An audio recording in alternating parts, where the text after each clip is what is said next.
Everyone, hope you're well. I thought I'd do a little shop with me today, homeschool curriculum shop with me. I thought it'd be fun.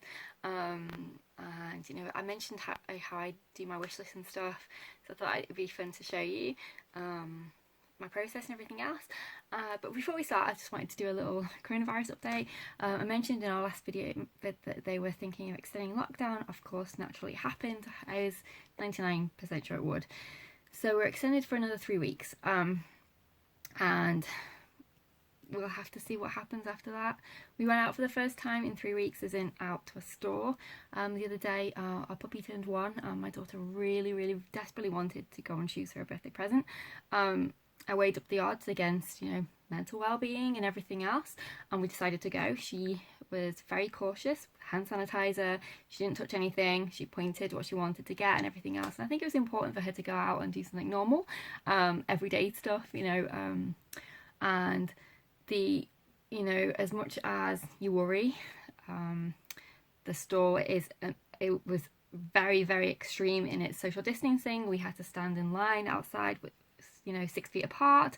They were only letting 2 people in the store at one time. Felt comfortable that it was okay, and we went, and she absolutely loved it. And it was nice to just do something normal, to be honest. It's been a while since I've been to the shops too, because my husband has been going to do the main grocery store shop because of the fact that you're in the store longer in those situations. There's more people and everything else, so it was just nice to do something normal.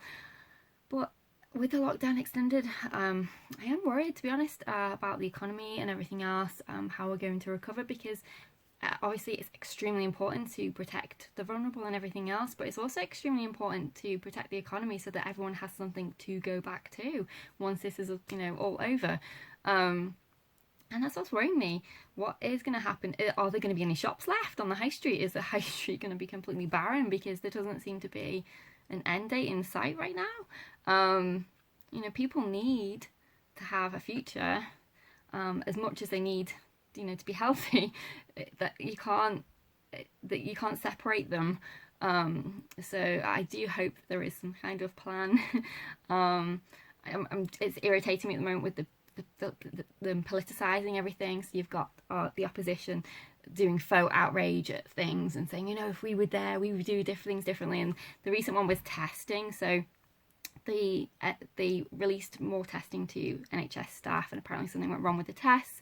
And I was watching some politicians on the news this morning with faux outrage about the fact that these tests had done, that had happened and everything else. But the thing is, the tests were the tests. So whether they were in government or the current government was in power, it wouldn't have made any difference. It still would have happened. So it irritates me, that faux outrage. Politicising everything, because at the end of the day, we're all in this. We need to get out of it, work together. There's no point in saying, it's your fault. That doesn't get us anywhere. It's like being in school. Be grown up and be sensible. That's just what I wish they would be. There's no point pointing fingers. The idea is if you've got a better idea, then share it. Be positive and share your better idea of how you think we can get out of it. That's my thoughts, and I just wish that all the politicians and everything else would get on board with that. We need to get out of this situation.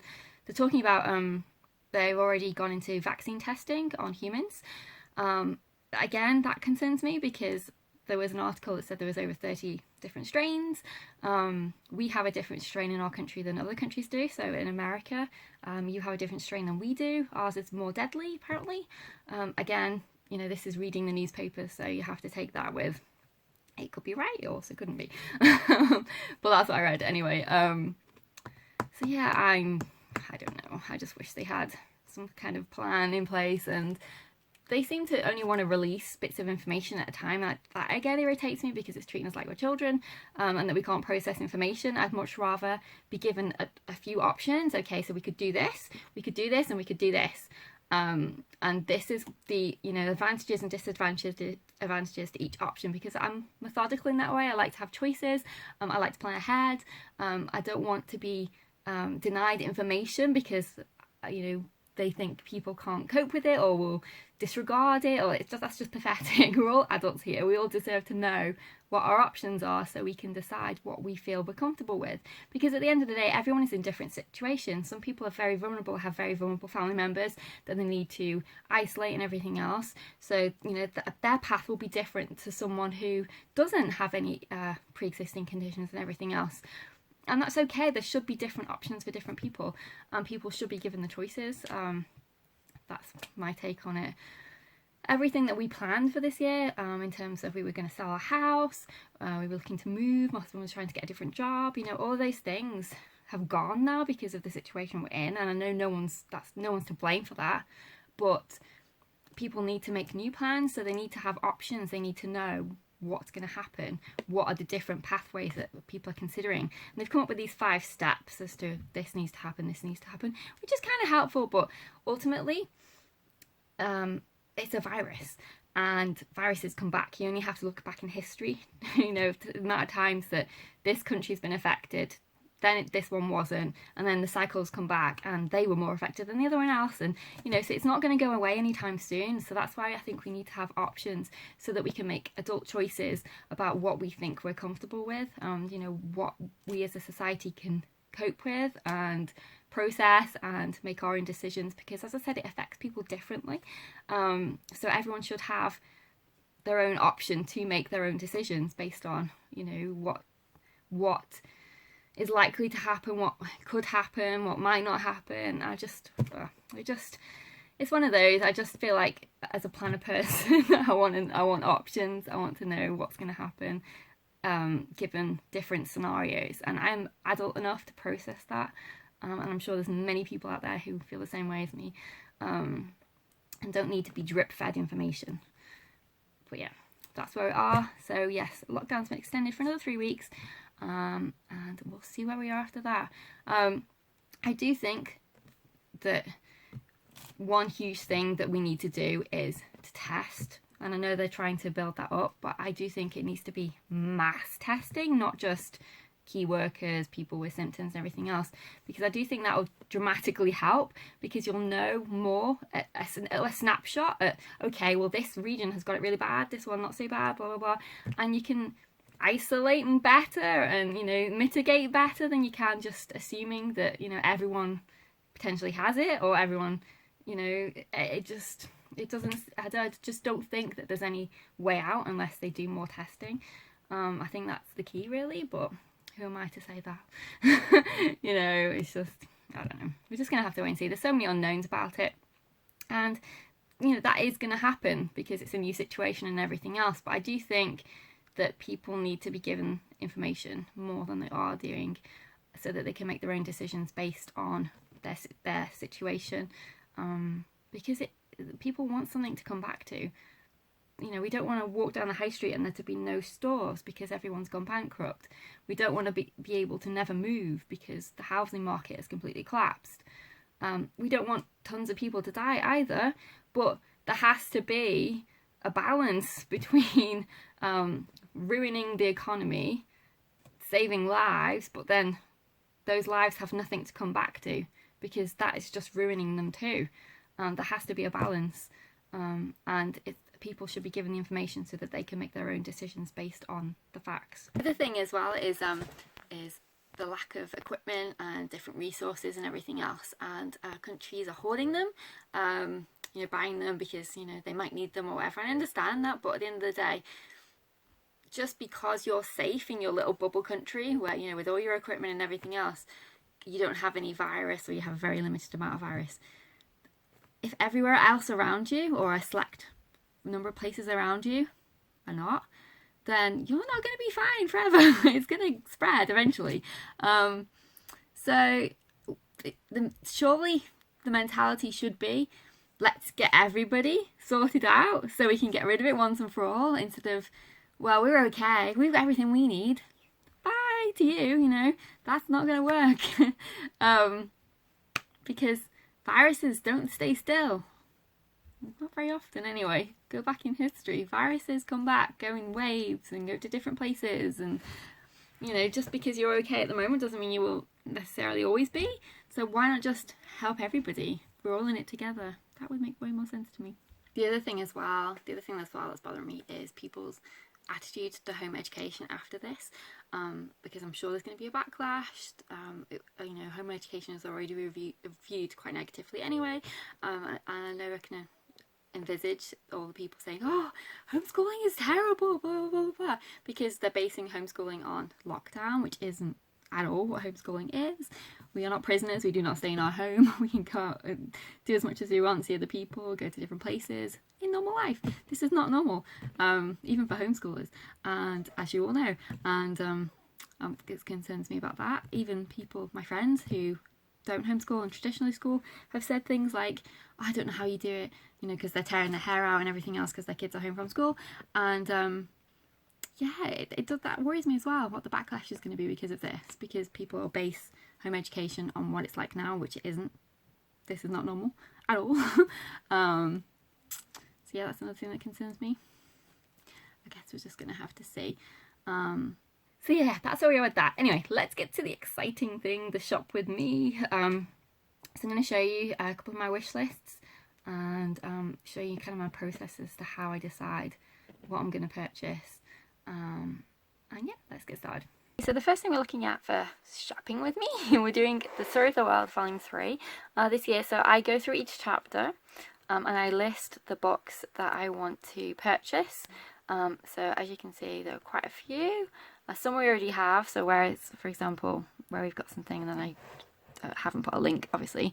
But what I do then, so I do that initially, but then I go back and I check to make sure, budget-wise and everything else, that it's definitely something we really want to make the best use of our resources.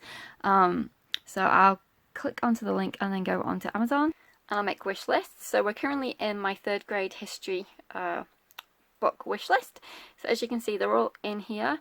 And then what I'll do is I'll click add to basket when I'm ready to purchase. I'll watch the wish list as well to make sure that it's a price I'm comfortable with and I think is budget-wise acceptable. And then we're now in my 3rd grade list, so there's a gigantic list, and again I'll do the same thing.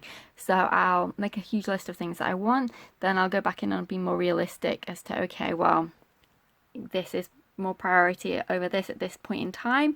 Can we wait for this one? So for example, if it's a unit study that we're not doing towards a few months after we start, I don't need to get those things yet. I can wait for those ones. So I prioritize my wish list.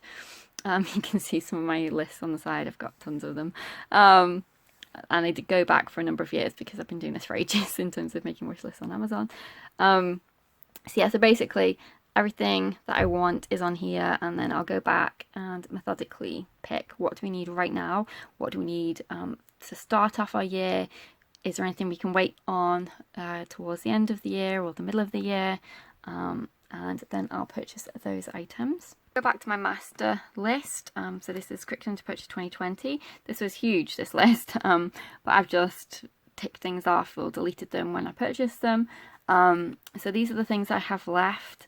So I've got some items on The Good and the Beautiful I need to get still, some items from Evermore, some unit study resources, keyboarding without tears, and then miscellaneous is things like readers, reading books, stationery, all those types of things that fall into that category. I haven't listed every single thing out because guess what? They have their own Amazon wish list. But this is just like my master, which I get great satisfaction in deleting things when I purchase them. So yeah, so today we're going to do some history shopping and some Evermore shopping. I've already made my Evermore list, of course, and I'm actually purchasing them directly from them. I really try where possible to purchase from the companies because they're offering the products and everything else.